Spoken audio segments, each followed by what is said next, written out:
새해 1월 21일 이 세상 정치가들 중에서 가장 높은 자리에 오르게 될 트럼프 대통령 취임식이 있습니다. 세계 각국의 정상급 리더들이 모일 것입니다. 그런데 공교롭게도, 의도가 있는 것 같아요. 같은 날 1월 20일 또 다른 정상급 리더들이 스위스 다보스에 모여 세계 경제 포럼을 시작합니다. 맞불이 질러지는 것이죠. 트럼프 2기 정부의 핵심 방향은 Make America Great Again, 막강한 힘을 바탕으로 보호 관세를 통해서 자국 중심주의로 갈 것입니다. 그렇게 말해왔고 그렇게 할 수 있는 진영이 구축되어졌어요. 이와는 달리 오랜 세월 동안 다보스 포럼은 관세 장벽을 낮추어서 전 세계를 하나로 묶는 경제 질서를 구축하고자 노력해 왔습니다.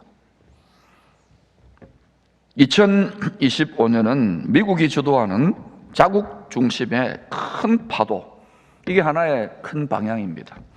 또 세계를 하나의 시장으로 통합하려는 큰 파도, 글로벌리즘이죠.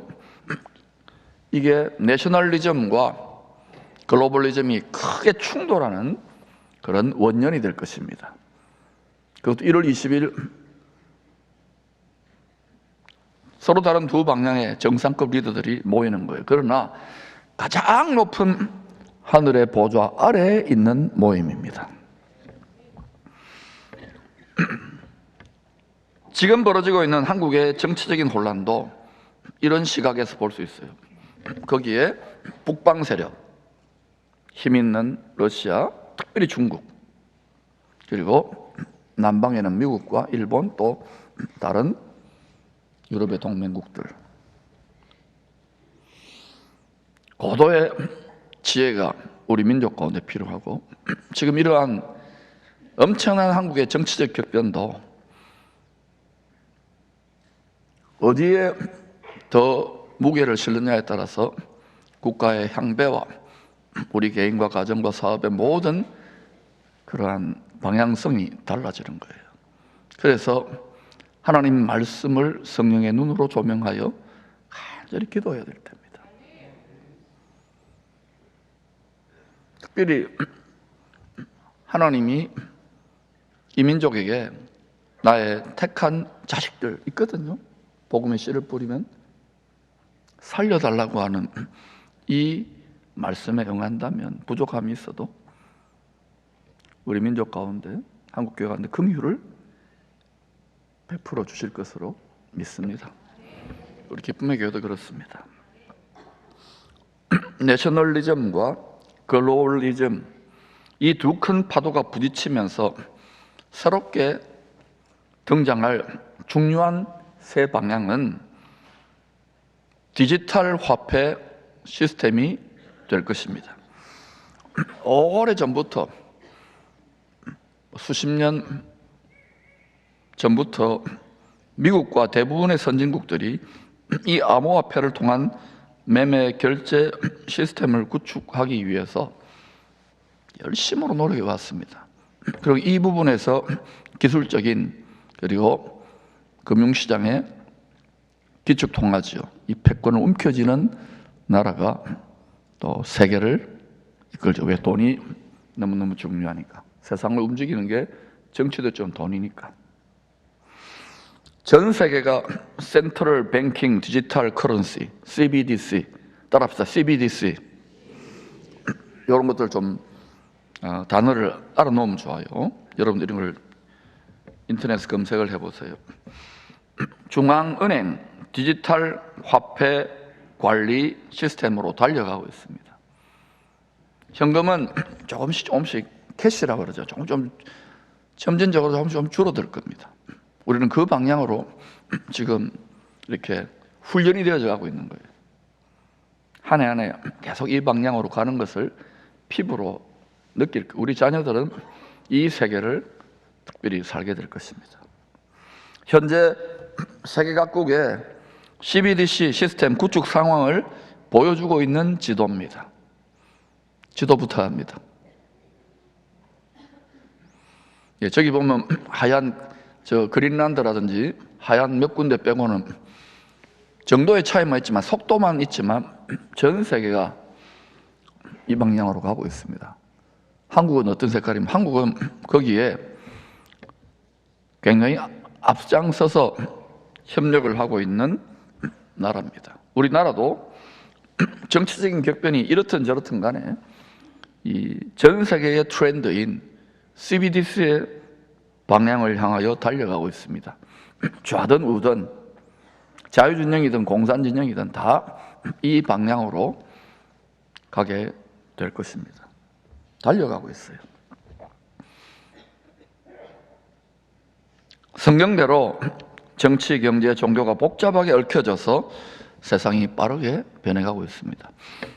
우리가 예수님 앞에 나와서 엎드려 절하며 경배하는 거, 이게 예배인데 이걸 단순히 종교로만 생각해서는 안 돼요.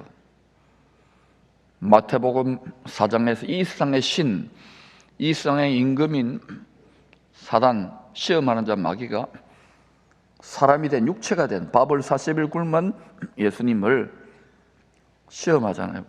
떡덩이 시험, 경제입니다. 성전 꼭대기 시험, 종교입니다. 높은 산, 마귀의 왕자로 데리고 가서 이 세상은 내 거야, 천하만고 영광 내 거니까 아담에게서 빼앗아 왔어, 나한테 엎드려 절해라, 경배해라, 그럼 다 줄게. 영혼을 어디에 팔아야 될지를 잘 생각하세요. 예수님은 자신을 피 흘려 우리를 피로 값주고 우리 영혼을 사신 것입니다.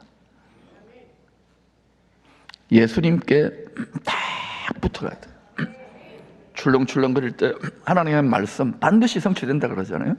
그 말씀에 꺼내 내 육체의 생각, 육신의 정욕을 따라 이리저리 바람이 나는 개와 같이 굴면 안 돼요. 다 묶어서 그렇게 가야 되는 겁니다. 그것을 지켜주기 위해서 묵직하게 지그시 눌러주는 것이 내 몫에 태인 십자가예요. 쉽게, 가볍게, 즐겁게, 기쁨으로 지고 갈 수 있기를 축원합니다.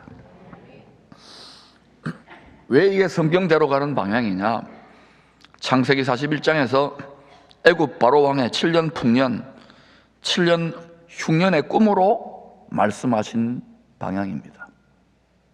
거의 3,800~900년, 4,000여 년 전에 예언했던 거예요. 왜? 하나님은 시간 공간을 초월해 계시고 창조주고 새 창조주니까 능히 예언하실 수 있는 거예요. 또 다니엘서 9장 마지막 한 일해 동안 일어날 일의 방향입니다. 다니엘서 9장 27절 시작. 그가 장차 많은 사람들과 더불어 한 일해 동안의 언약을 굳게 맺고 이스라엘 예루살렘과 그 둘러싼, 우리가 이슬람권이라고 하잖아요, 세계 화약고입니다. 지금도 전쟁이 있죠. 저기에 평화를 가지고 올 거예요. 7년 동안의 언약이라는 것은 평화 언약, 평화 조약, 이걸 따라서 지금 미국을 중심으로 유럽과 함께 아브라함 카버넌트라고 하는, 오래전에 이집트의 사다트 대통령을 시작으로 지미 카터 쭉 해가 계속 이 정책이 일관되게 진행되고, 이 정책을 고수하라고 계속 엄청난 부를 가진, 진짜 유대인 같지는 않아요, 그 방향으로 로비를 하는 거예요. 그가 장차 많은 사람들과 더불어 한 일해 동안 7년입니다. 언약을 맺고, 이때가 마지막 추수 때예요. 이때 그는 이 언약을 주도하는, 이 세상의 평화를 가지고 오는 참 평화일까요? 아닙니다. 압살롬처럼 거짓 평화의 아비로 등장할 그가 아주 젊고 카리스마틱하고 역량 있는 정치가가 하나 나타나겠죠. 그리고 성경에 예언한 대로, 다니엘이 예언한 대로 예루살렘의 성전이 건축될 것입니다. 근데 그것은 주 예수 그리스도를 경배하는 성전이 아니에요. 그래서 진통이 있는 거예요.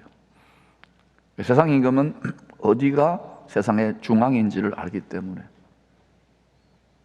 요한계시록에 7 천사가 7 나팔을 불고 진노의 7 대접을 부를 때의 방향이기도 합니다. 누구든지 이 표를 가진 자 외에는 매매, 결제를 못하게 하나니. 우리 지난번 코로나 때 약간 비슷한 일을 경험했잖아요. 또 선교의 방향, 추수의 방향이 어디로 흐를까요? 이 세상은 밭인데 이 세상의 밭이 이방인 추수에서, 이방인 선교에서 이스라엘의 남은 자를 추수하는 방향으로 점점 더 빠르게 변화되고 있습니다. 봄절기에서 가을절기로. 정말 그런가? 같이 읽어볼까요? 시작. 이 신비는 이방인의 충만한 수가 들어오기 전까지 이스라엘들은 우둔하게 된 것이라. 그리하여 온 이스라엘이 구원을 받으리라. 온 이스라엘 전부 다는 아닙니다. 스가랴서 12, 13, 14장 그 중에 3분의 1이 이전에 구원받은 이스라엘과 함께 또 이방인 알곡 영혼들과 함께 추수되어질 것입니다. 그때 우리는 지금 당장 저쪽으로는 이제 서서히 하나님이 열어주시겠지만 우리 이웃인 0.2% 큰 나라죠. 휘어져 추수하게 되어 있습니다. 저를 통하여 여러분과 한국교회에 먼저 조금 외치고 있는 거예요. 하나님이 기회의 문을 더 크게 열어주시기를 큰 믿음으로 간절히 구할 수 있기를 축원합니다. 세상이 요동칠 때 바른 방향을 아는 것은 능력입니다. 바른 방향을 알고 있다면 참 평안을 지킬 수 있어요. 갈 바를 모르면 우왕좌왕거리고 왜 이리로 가야 저리로 가야 되나, 열심히 갔는데 여기가 아닌 게 그럼 또 저리로 가. 그걸 소경이 소경을 인도한다 그러는 거예요. 바른 방향은 참 평안을 주고 바른 방향은 능력입니다. 방향을 알면 인생을 바르게 투자할 수 있습니다. 우리 자녀들에게 전공과 직업과 진로와 가정 어떤 방향으로 정렬되어 가야 되는지를 말씀의 눈을 열어줄 필요가 있어요. 방향을 알면 열정이 생깁니다. 우리 안에 하나님의 소원, 하나님의 꿈, 하나님의 성령이 이끄는 방향으로, 말씀이 이끄는 방향으로 나아가면 소원을 두고 행하게 하시기 때문에 형통하게 되는 거예요. 어려움이 있고 도전이 있고 마귀의 방해가 있어도 그쪽으로 가야 되는 거예요. 그런데 이것을 교회에서만 해서는 안 되는 것입니다. 이제는 가정에서, 통신도 발달됐잖아요.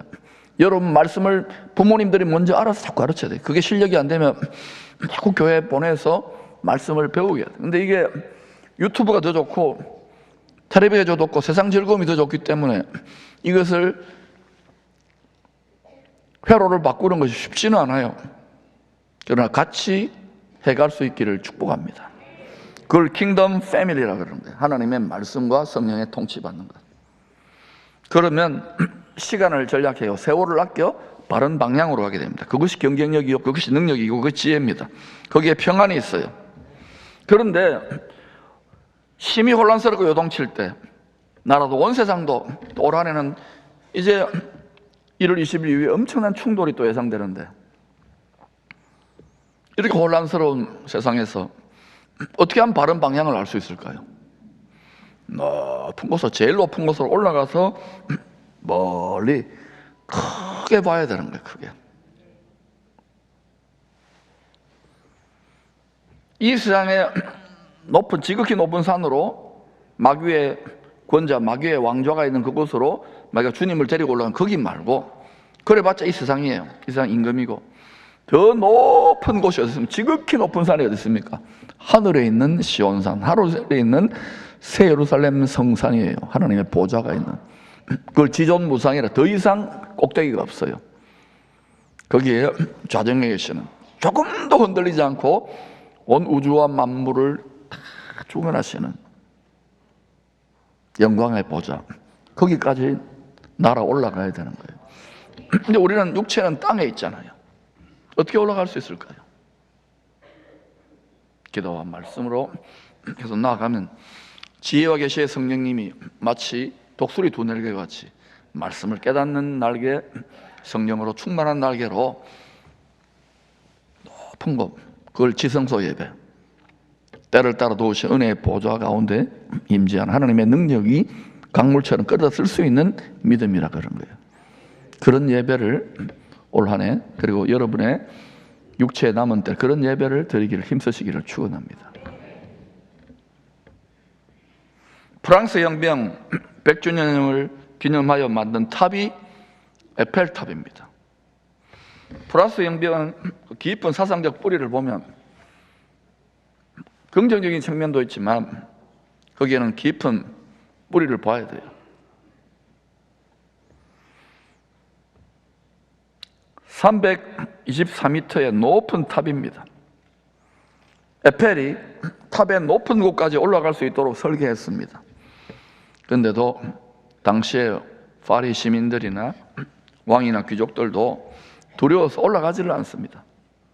너무 높은 곳이고 사람이 324m를 바벨탑처럼 세워놓았는데 그게 올라갈 자신이 없는 거예요. 그래서 결국은 에펠이 자기가 설계하고 건축했으니까 직접 시범을 보여서 탑의 높은 곳으로 올라가서 집을 지었습니다. 한참을 살았습니다. 파리 시민들은 계속 쳐다보는 거예요. 에펠은 내다보고 멀리 크게 보는 거예요. 시선이 다르겠죠.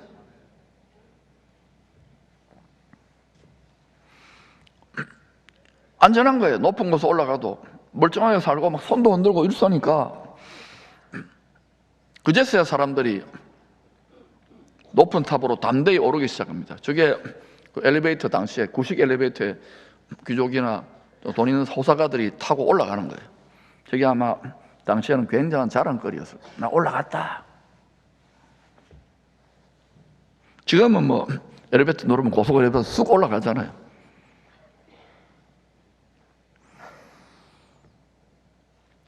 십자가에 죽어 가장 나쁜 음부는 뭐냐면 죽은 영혼들을 담는 사망의 주머니라고 생각하면 돼요. 가장 낮은 음부까지 떨어진 주님을 하나님이 지극히 높여 하늘의 보좌에 앉히셨죠. 이게 관념이 아니라 상상과 실제가 되기를 바랍니다.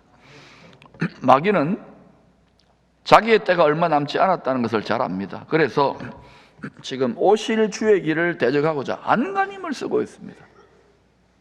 공중의 권세, 물리적 산이 아닙니다. 공중의 권세를 잡고 영혼을 파는 자들, 자기를 쏙 빼닮은 자들, 자기를 엎드려 경배하는 자들에게 파워를 주고 세상 지식을 주고 지혜를 주고 권력을 위해 무엇이든 다 해라.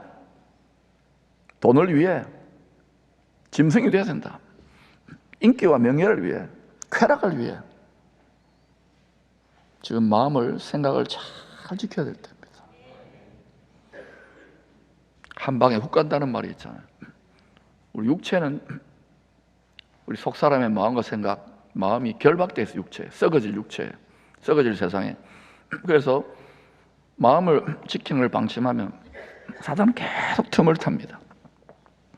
중심은 헤아릴 수 없지만 어떤 말을 하느냐, 어떤 반응을, 어떤 약점이 있느냐, 어떤 표정을 짓느냐, 이걸 봅니다. 그래서 말을 어떤 경우에도 쉽지는 않겠지만 여러분이 특별히 힘들고 괴로울 때 찬양의 제사를 올려드리십시오.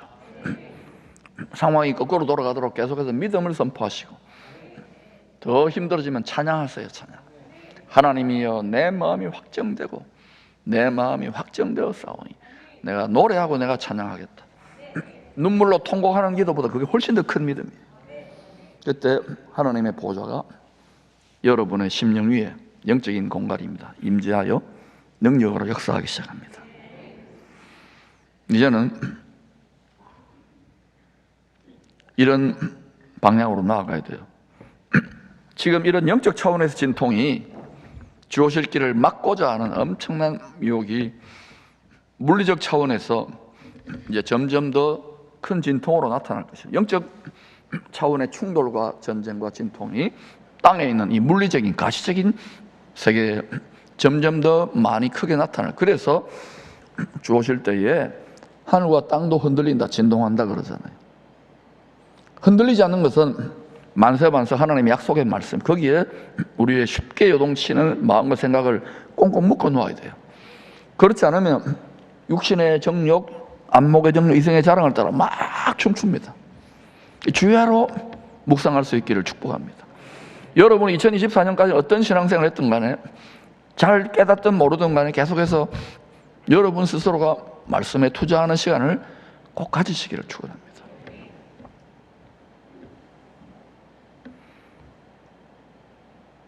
세상이 요동을 칠수록 방향을 몰라 헤매는 사람들이 많을수록 가장 높은 곳에 계시는 주의 말씀의 눈으로 바라보아야 됩니다. 말씀의 눈으로 이 세상이 가는 큰 방향, 그리고 구원의 방향, 어디를 가야 공급받는지 이 방향을 알면 그 지혜요 능력이요 평안입니다. 마음을 지킬 수가 있는 거예요. 높은 곳으로 올라간다. 여러분 높은 산으로 올라가는 생각해 보세요. 뒤통산이 아니라 높은 산으로 올라간다. 많은 준비와 훈련을 하지 않습니까? 땀 흘려 힘들게 수고하잖아요. 지금은 높은 곳으로 올라가야 될 때입니다. 말씀과 성령 충만의 큰 독수리 2날개를 선물로 받아서 올 한해 이전보다 훨씬 더 높은 차원으로 날아오르기를 축원합니다. 예배를 소홀히 여기지 마세요. 내가 예배 나와주는데 바쁜데 아니에요. 참된 경배의 대결이고 누구를 구세주 메시아 그리스도로 경배하는 자의 능력 대결입니다. 결국은 영적 세계의 반영이 물리적 세계, 우리 땅의 가시적인 육체의 세계의 반영이기 때문에 영혼을, 마음을 잘 지켜야 되는 거예요. 생명의 근원, 생수의 근원, 만복의 근원, 공급의 근원, 기쁨의 근원, 지혜의 근원, 계시의 근원이 여기에 있는 거예요. 대한민국의 진통도 그래요. 이 진통을 통해서 엉뚱한 대로 흐르지 않고 간절히 보좌 앞에 나가 기도해서 예수의 십자가 스피릿이 대한민국의 중추, 중심, 심장부에 세팅되기를 기도하시기를 축원합니다. 높은 곳으로 올라가야 갈 길을 환히 보고 평안 가운데 평안에 예비한 신을 신고 좁은 길을 걸으며 밤낮 기뻐하며 전진할 수 있는 거예요. 창세기 37장 이후에 구원 드라마의 주인공은 요셉입니다. 자기 형제 이스라엘에 의해서 이방인에게 팔린 요셉은 초림 메시아의 예표입니다. 그러나 사망의 골짜기에서 하나님의 권능으로 높은 자리에 올라간 총리 요셉은 재림 메시아의 예표입니다. 구덩이에 떨어지고 노예로 팔리고 죄수가 된 초림 메시아. 그러나 죽으시고 부활하여 하늘 보좌에 계시다가 만왕의 왕으로 오시는 총리 요셉, 만왕의 왕으로 오실, 만주의 주로 오실 재림 예수를 말하는 것입니다.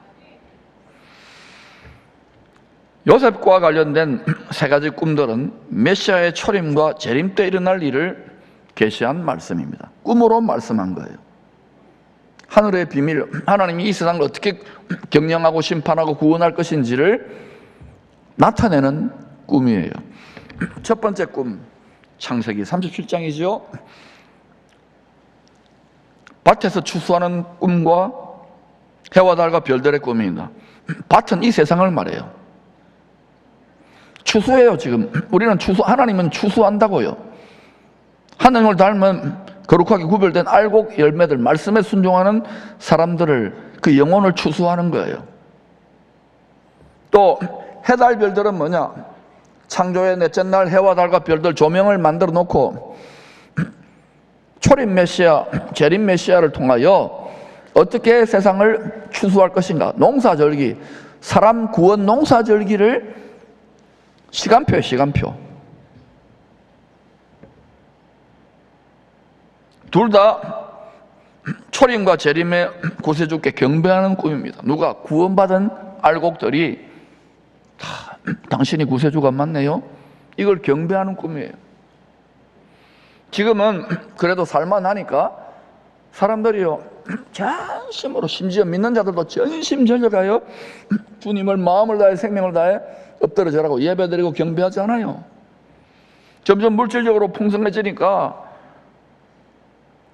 뭐 안간힘을 쓰고 훈련시키고 하지만은 주중 예배나 새벽 예배나 뭐 다, 그리고 선교는 더더욱 안 해요. 복음은 해야 된다고 외치는데 아니 잘 돌아가는데 뭐. 이때와 시기를 잘 분별하시기를 축원합니다. 말씀으로 방향을 알아야 돼요. 말씀으로 시세를 알아야 돼요. 그럼 먼저 준비할 수 있는 거예요. 당장은 아니지만 10년, 20년, 30년, 40년 분명히 세상이 돌아가는 거 보면 굉장히 빠른 속도로 변화되고 있잖아요.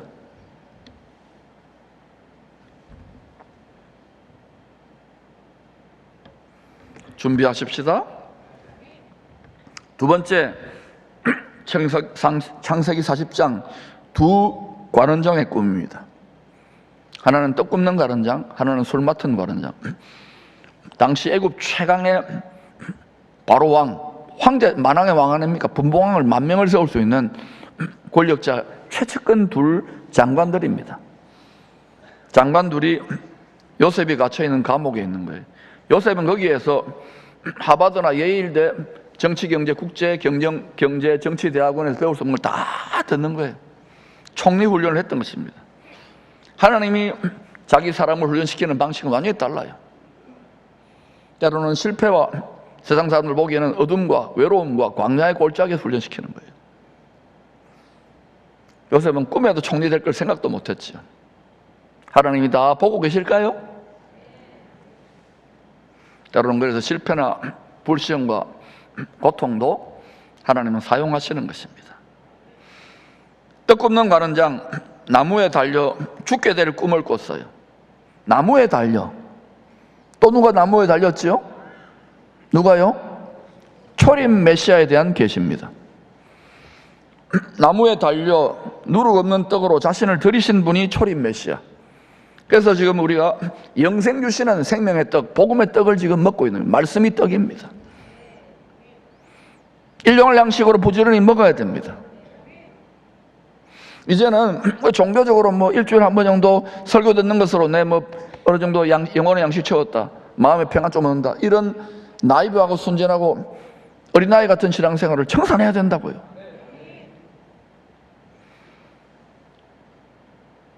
여러분이 열심을 낼 때 직장에서 가정에서 야, 니 광신자구나, 니 지나치다 이렇게 할지 몰라도 여러분 하나님 말씀을 읽어가면서 갈 바를 깨닫기를 축원합니다.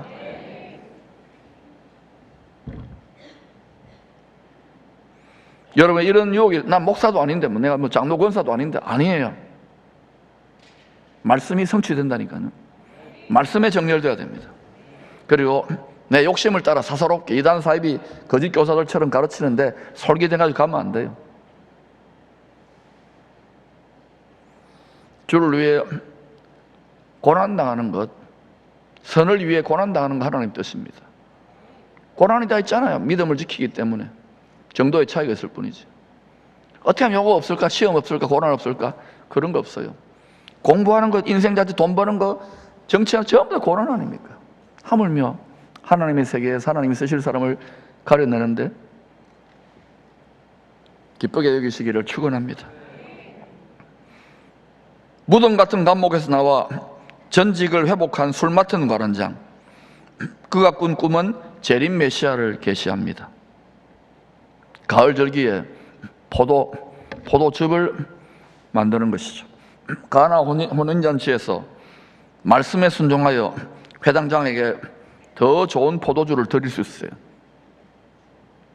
물도온 하인들, 주의 말씀에 순종한 하인처럼 이렇게 순종하는 성도들이 만왕왕이 구름 속으로 끌어올려져 오실 때에 주님을 영접하게 될 것입니다.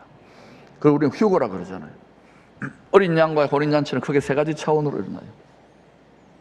그 중에 우리 이방 교회들이 인식하고 있는 휴거는 이제 공중에서 하르파조로 그러죠. 구름 속으로 끌어올려져요. 그때 다 끌어올려지는 건 아닙니다. 말씀에 순종하여 주님을 계속 주님이 기뻐하는 믿음 생활을 할 수 있기를 축원합니다. 미지근하고 뭐 오나 마나 여러분이 남편이라 그러면, 여러분이 신랑이라 그러면 그런 신부와 결혼하고 싶겠어요? 세 번째, 창세기 41장입니다. 바로 왕이 꾼 7년 풍년의 꿈과 7년 흉년의 꿈입니다. 이 7이라는 숫자는 완전수, 하나님이 주관한다는 뜻이에요.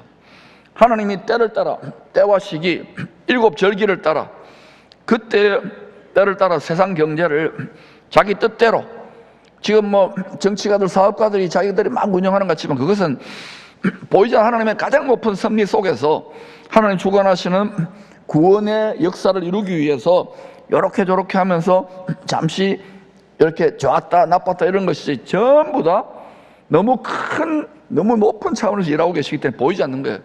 오직 가장 높은 곳에서 우리에게 말씀이 육체가 돼서 오신 하나님 주님을 계시하는, 주 예수 그리스도를 계시하는 말씀을 통하여서만 알 수 있어요.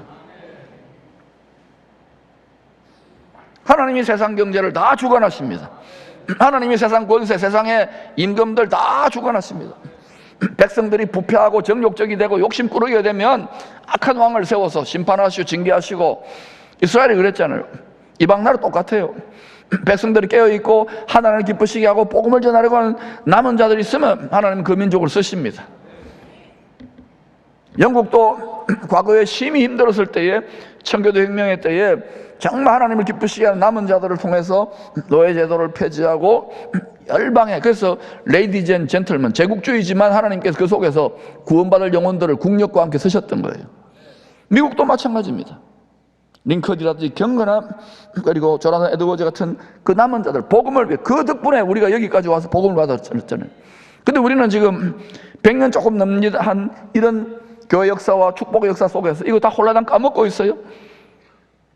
그 우리 자녀들은 열매를 다 까먹으면 걸음도 없이 무슨 열매를 맺겠다는 것입니까? 하나님이 풍요와 하나님이 세상 경제와 세상의 정치와 모든 것을 주관하신다는 걸 믿습니까? 7이라는 건 세미자 사이클이에요. 7을 주기로 모든 것이 돌아갑니다. 하나님 말씀을 점점 더 깊이 깨닫고 볼 수 있기를 축복합니다. 7년의 마지막 추수 때 하늘에지요 짐승을 구세주 그리스도로 경배해야 먹고 살 수 있는 세계 경제 시스템이 구축될 것입니다. 성경이 반드시 일어날 일이라고 합니다. 특별히 이것이 경제가 매매지요, 우리 피부에 직접적으로 와닿는다고요.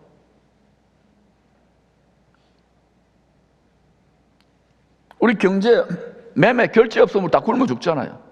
이때에 믿음으로 구원받는 길, 평안 가운데에 오히려 축복의 통로가 되고 경쟁력 있게 많은 생명을 보존하고 구원하는 길이 가장 높은 곳에 계신 주의 말씀에 있다는 것을 기억하시기를 축원합니다. 이때 양식을 자꾸 먹이려고 노력하는 거예요. 저도 계속 새롭게 배웁니다. 단 여러분, 말씀에 순종하는 자, 신랑의 멍에를 메고 함께 따라가는 자에게 신랑이 속삭여 주는 거예요. 주와 어깨동무하실 수 있기를 축원합니다. 모두 다, 여러분 집안에 모두 다 그렇지 못하고 여러분이 노아와 같이 가정의 대표 선수가 됐어요. 야곱과 같이 여러분 가문의 대표 선수가 될 수 있기를 축원합니다. 그리고 서로 격려하고 서로 용기를 북돋아줘요. 그래서 생활 선교서 컨퍼런스다, 훈련이다, 수다방이다, 자꾸 이렇게 해서 격려해 드리는 거예요. 왜 성경대로 이 땅에 7년의 큰 흉년이 임하게 되는 것일까요? 그 이유가 성경적인 이유를 알아야 돼요. 경기가 나빠서 사업이 잘 안 돼서 뭐 정치가가 어떤 뭐 사업이, 그게 아니에요. 마지막 추수 때가 될수록 사람들이 주의 말씀을 일용할 양식으로 먹지 않기 때문입니다. 심지어 성도들조차 말씀을 일용할 양식으로 먹지 않아요. 그래서 큰 흉년을 하나님이 보내는 거예요. 말씀을 먹으라고, 제발 먹으라고. 아모스 8장 11절 같이 읽어볼까요? 시작. 주 여호와의 말씀이니라. 보라, 날이 이를지라. 내가 기근을 땅에 보내리니 양식이 없어 주림이 아니며 물이 없어 가람이 아니요 여호와의 말씀을 먹지 못한 기갈이라. 이 여호와라는 이름 속에 손보라 못보라님, 주 예수 그리스도 이름이 숨어져 있다 그랬어요. 구약 이름은 끝났다? 아닙니다. 또 구약 다 찢어버려야 돼요? 날이 이르요, 날이 이를지라. 주님이 오시는 여호와의 크고 두려운 날, 그때로 진입해 갈수록 이제 주님이 기근을 보내세요. 하나님이. 왜냐? 크게 세 가지 이유가 있어요. 첫 번째, 추수 때 주의 곳간에 추수될 알곡과 쭉정이 가라지를 구별하기 위함입니다. 여러분, 저는 여러분이 다 알곡되기를, 다 열매 맺는 추수되는 성도 되기를 간절히 기도하고 있어요. 그러니까 믿노라고 하나님 말씀에 자기 생각과 자기 정욕을 못 받고 성령의 진액을 나무가지가 되어서 참 포도나무, 참 영생의 나무에서 열매 맺지 못하면은, 나는 교회 왔다 갔다 하니까지만은 좋은 열매 맺기를 축원합니다. 하나님 말씀이 정말 그러한지를 여러분, 아무리 직장생활 바쁘고 아무리 공부하기 바쁘고 아무리 살림 살기 바빠도 묵상할 수 있기를 축원합니다. 두 번째, 야곱 족속 이스라엘과 요셉을 통하여 접붙임 받아 좋은 열매를 맺는 이방인 알곡들이 오실 그리스도 안에서 화목해 되기 위함입니다. 지금은 이스라엘과 이방인들, 특별히 대표 선수가 이슬람 사람들이죠. 아브라함의 씨들 부러워하고 있잖아요. 그러나 오실 그리스도 안에서 화평케 하시고 화목 제물, 평화의 제물이 되셨기 때문에 오직 예수 안에서 평화되게 되어 있습니다. 아무리 군비를 감축하고 외교를 하고 이러더라도 결국은 어때요? 먹고 사는 문제, 딱 이런 문제에 부딪히면은 이간질 당해요. 천하 만민을 미혹한다 그랬어요. 요한계시록 12장에 보면 큰 용 사탄이. 우리는 미혹 안 당합니다. 아니에요. 진리의 말씀으로 무장될 수 있기를 축원합니다. 종교개혁의 나라 독일이 어떻게 되었던가요?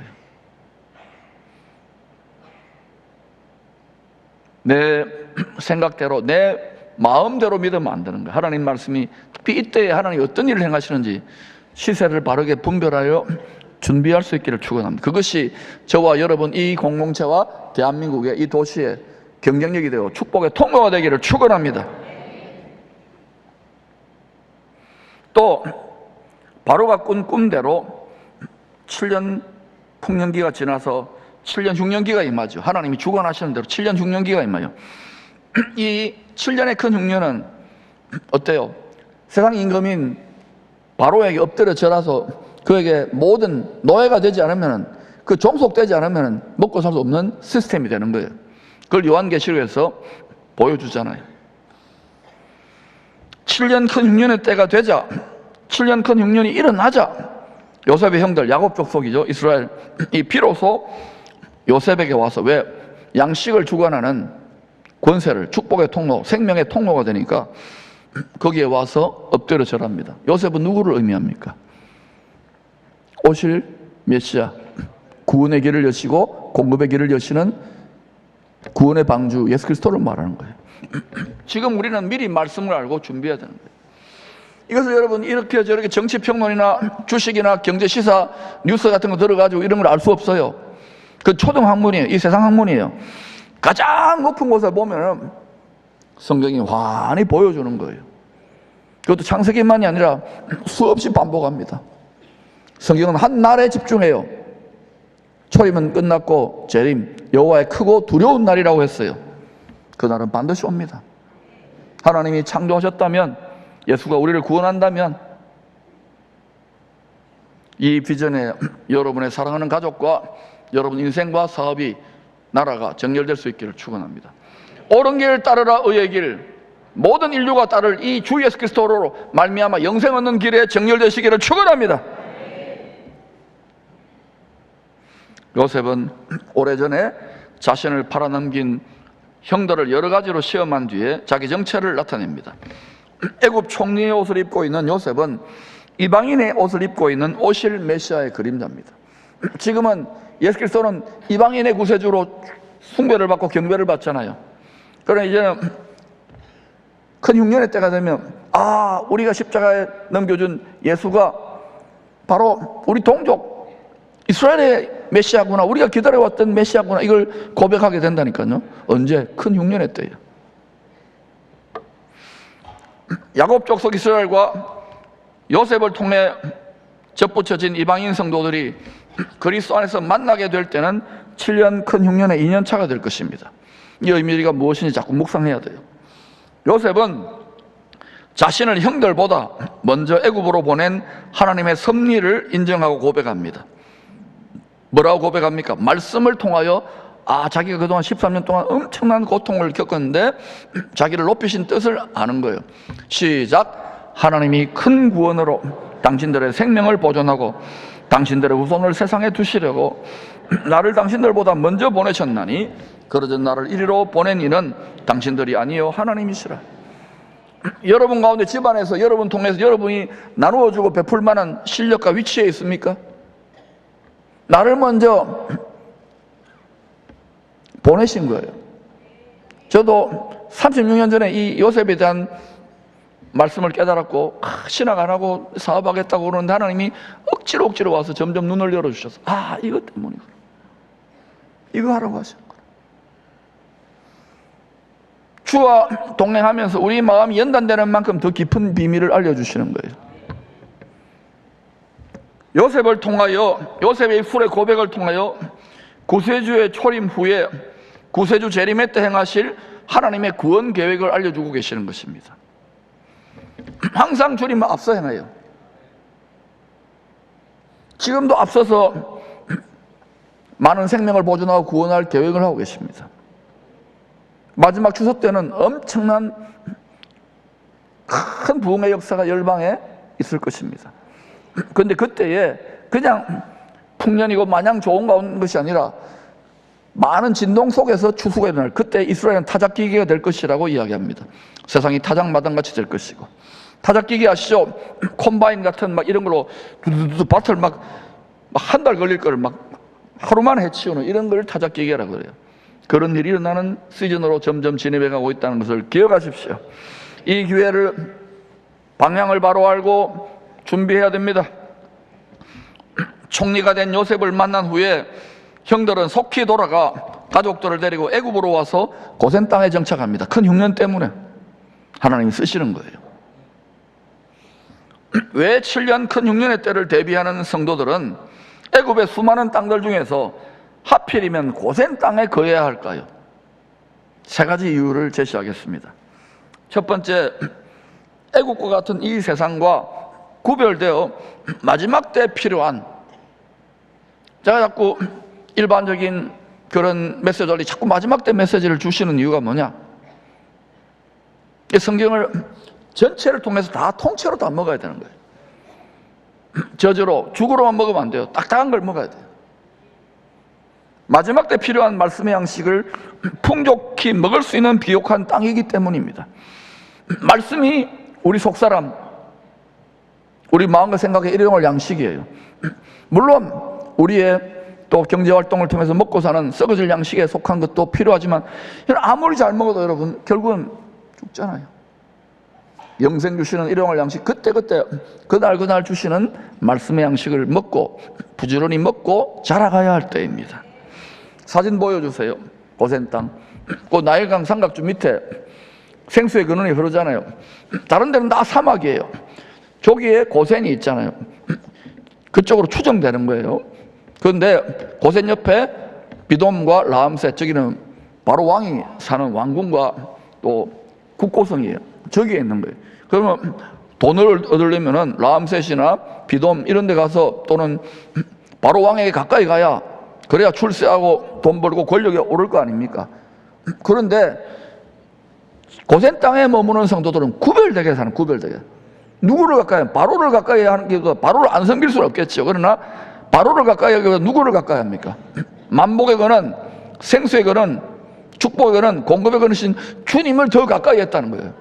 그게 어디에 살든지 간에, 여러분 뉴욕에 있든 간에, 하와이에 있든 간에, 일본에 있든 간에, 포항에 있든 서울에 있든 어디에 있든 간에 구별하여 주님을 가까이 하는 그곳이 고센 땅인 거예요. 할렐루야. 그거는 제껴놓고 맨날 어디 줄대고 여기 있을까 저기 있을까. 지금 나라를 보세요. 이 어느 쪽으로 정권이 기울까에 따라서 팔랑개비처럼 왔다 갔다 하잖아요. 방향을 몰라서 그러는 거예요. 말씀을 통하여 방향을 알면 주 예수 그리스도에게 딱 묶여서 가면 되는 거예요. 안 그러면 바람이 나는 겨우같이 이리로 갔다 저리로 갔다, 이 교회 갔다 저 교회 갔다, 아닙니다. 주의 말씀에 붙들리시기를 축원합니다. 출애굽할 때 10가지 재앙으로부터 고센 땅에 거하는 성도들은 전능하신 하나님께서 분명히 구별하여 보호하셨음을 기억하십시다. 출애굽 10가지 재앙은 앞으로 계시록에 일어날 재앙의 예고편이 예표예요. 그때 출애굽의 복음의 핵심은 뭐냐? 구별이에요. 구별. 고센 땅은 구별했어요. 다시 말하면 고센 땅은 구별했어요. 고센 땅에 거하는 복이 여러분과 여러분의 가정 그리고 이 공동체에 대한민국에 임하기를 간절히 기도해야 됩니다. 두 번째, 고센 땅은 가장 높은 하늘의 보좌에 계신 주님을 가까이 하도록 돕는 마지막 때를 준비하는 교회이기 때문입니다. 그래서 수년 동안 박가리하고 이 말씀을 매기려고 하니까 여러분 점점 이제 진지하게 듣는 거예요. 하나의 종교적 관념이 아니라 점점 피부에 와닿을 거예요. 같이 읽어볼까요? 시작. 아버지의 아들들과 아버지의 손자들과 아버지의 양과 소와 모든 소유가 고센 땅에 머물며 나와 가깝게 하소서. 3세대뿐만 아니라 할아버지, 부모, 자녀들뿐만 아니라 손주들뿐만 아니라 소유, 재산을 말한 거예요. 양과 소와 모든 소유가 비즈니스를 말한 거예요. 고센 땅에 머물며 나와 가깝게, 주님과 가까이 해야 돼요. 여러분의 자녀를 키우는 목적, 공부와 진로와 시집장가 보내고 사업하고 인생의 건강관리하고 모든 목표가 주를 가깝게 하는 데에 정렬되시기를 축원합니다. 그러지 않으면 여러분 자꾸 이 사람 저 사람 만나고 이것저것 공모해서 만나지만 계속 공모할 거예요. 왜? 그 사람들도 헤매는데. 방향을 바로 알고 주님께 더 가까이 하는 한 해가 될 수 있기를 축원합니다. 샘물, 시냇물, 우물은 다 생수의 근원이신, 만복의 근원이신, 공급의 근원이신 주님에 대한 비유입니다. 샘 곁에 심은 무슨 한 가지, 샘 곁에 심어졌다는 것은 요셉이 뭡니까? 주님을 가까이 했다는 거예요. 아마 당시에 만복 근원이신 예수님을, 하나님을 가장 가까이 했던 사람이 요셉입니다. 자기 형들이나 야곱보다 더 가까이 했어요. 그게 샘 곁에 심은 열매 맺는 무성한 가지 요셉처럼 우리들도 말씀을 통하여 주님을 늘 가까이 하기를 힘쓰는 그런 성도들이 되어야 됩니다. 올해 그런 원년이 되기를 축원합니다. 그리하면 풍년의 때나, 지금은 좀 그래도 여유 있잖아요. 풍년의 때나 또 앞으로 흉년의 때나 엎치락뒤치락 계속 할 겁니다. 그 나중에는 어때요? 7년에 큰 흉년, 그때는 바로에게, 그때는 짐승에게, 그때는 적그리스도에게, 그때는 느부갓네살에게 엎드려 절해야지만이 먹고 사는 시스템 때에 어떻게 하겠습니까? 그래서 여러분, 우리는 지금 고센 땅을 예비하고 주님을 더 가까이 하기 위해 서로 격려하며 용기를 주며 힘을 내야 됩니다.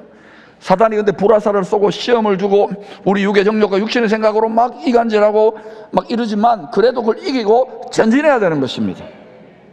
하나님 말씀에 근거하여 여러분 인생과 가정과 사업과 자녀들이 정렬될 수 있기를 축원합니다. 시편 1편 2절 3절도 같은 약속을 주고 있는 거예요. 같이 읽어볼까요? 시편 1편 2절 3절 시작. 오직 여호와 율법을 즐거워하여 그의 율법을 주야로 묵상하는도다. 그런 시냇가에 심은 나무가 철을 따라 열매를 맺으며 그 잎사귀가 마르지 아니함 같으니 그가 하는 모든 일이 다 형통하리로다.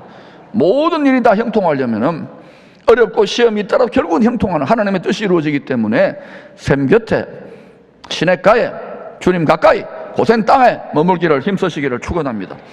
세 번째는 고센 땅은 전능하신 주의 보호와 부족함이 없는 공급을 받을 수 있는 환난날의 피난처이기 때문입니다. 앞으로 기쁨의 교회가 지난 포항 지진 때 그 역할을 했던 것처럼 앞으로 올 한 해 많은 주님을 가까이 함으로 많은 축복과 능력을 받아서 이 역할을 이 도시만이 아니고 대한민국만의 일본과 열방을 축복할 수 있는 하나님 나라의 축복자들이, 고센 땅에 가는 자들이 많이 나기를 축원합니다. 핵심은 뭐냐? 요셉의 성품이에요. 원수를 용납하는 거예요. 화평케 하는 거예요. 이게 안 되고 막 입술로 막 이렇게 저주하고 비난하면 안 돼요. 힘들지요. 그러나 그때 찬양하세요. 찬양의 제물을 올려드리시고 포용하세요. 기다리세요. 인내하세요. 그러면은 하나님이 내 닮았구나 하고 그 통로로 쓰시는 것입니다. 그런 우리 기쁨의 교회 모든 성도들, 어른들이 될 수 있기를 축원합니다. 창세기 45장 11절 읽겠습니다. 시작. 흉년이 아직 5해가 있으니 내가 거기서 아버지를 복양하리이다. 아버지와 아버지의 가족과 아버지께 속한 모든 사람에게 부족함이 없도록 하겠나이다 하더라고 전하소서. 부족함이 없도록 하겠나이다. 부족함이 없도록 하겠나이다. 부족함이 없도록 하겠나이다. 부족함이 없도록 하겠나이다. 부족함이 없도록 하겠나이다. 누가 공급자인지를 분명히 하십시오. 이 세상에 거짓 풍요신, 바알신, 세력의 신, 권력의 신, 물질의 신, 만몬신에게 엎드려 절하지 마시고 겸하여 섬기지 마시고 오직 주님을 가까이 하기에 높은 산까지 올라가 주의 말씀으로 접붙여주시기를 축원합니다. 먼저 하나님의 나라와 의를 구할 때에 우리의 모든 쓸 것을 다 하십니다. 여러분의 가정, 자녀, 건강, 교회 필요, 이 민족과 도시의 필요 하나님이 채워주실 줄로 믿습니다. 약속하셨기 때문입니다. 온 가족이 다 함께 말씀의 방향에 정렬되어 올 한해 고센 땅에 거하는 성도의 복을 받는 원년이 다 되시기를 축원합니다.